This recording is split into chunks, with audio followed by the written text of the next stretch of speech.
are there other figures in there? How do you go about choosing who you use and that sort of things? It was easy. There was one thing that was a little difficult, but clearly Zuma was the person around who, he was the one who I was saying was abusing or raping the justice system. And it's interesting, if you go and look in, I've got dictionaries and thesauruses and all that. I'm a language guy as well as a drawing guy. Okay. And if you look in the Oxford Dictionary or Cambridge or any of the dictionary, the idea of the rape of an institution is actually included. The sort of the messing up of the running roughshod over an institution or some raping a system. The idea of looting, pillaging, plundering, almost a violent kind of takeover of that system is very much there.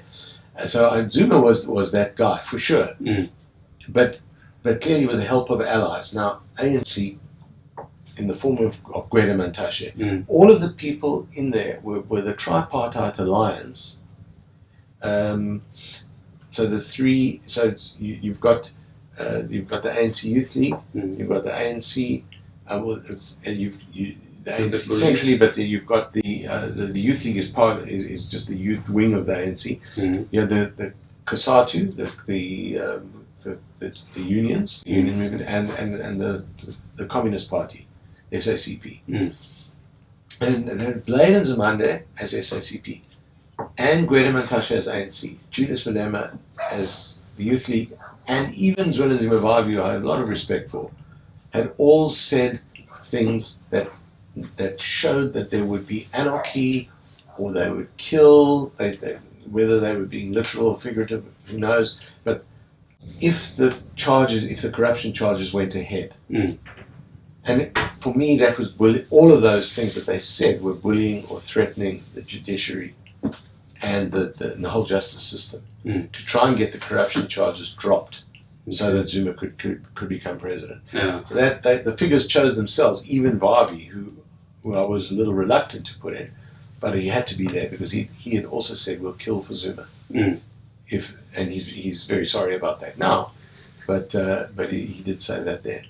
Okay, and then you did one 2 or 3 days later where he apologized, or no, he says here there has great, before we begin, we have actually great respect for you. I just want to say how much, before we begin, I just want to say how much we respect you. Yeah, and in that one, everyone has their eyes closed. What are you symbolizing? Yeah, I mean, if you look at the expression, it's that sanctimonious, self-righteous, eyes closed thing. Everybody's, they all, that pious expression that one does in cartoons. I do that a lot, and so do other cartoonists. It's a known kind of. So the cartoon feels very different. It felt funnier than the other one, which was very scary. The first one was scary. The second one has got that undercurrent of scary, but it's also got that next step of, you actually think it.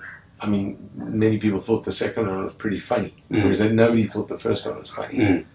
Lady Justice looks more annoyed in the second one rather than scared and struggling. And the point was that both Zuma and Gwede Mantashe had, over the couple of days after the drawing, responded in a way to the drawing. They said, we do respect the justice system. And a number of analysts said it looks like they've actually responded to what's happening with the drawing. And then I thought, okay, well, let me take it a bit further. And interestingly, also in another newspaper. So I didn't have to explain anything by putting it into a completely different paper. One was the Sunday Times, the next one was the Mail and Guardian. But there was a direct continuity because everybody knew the issues, everyone knew the cartoon. And it was an interesting exercise in playing with the public.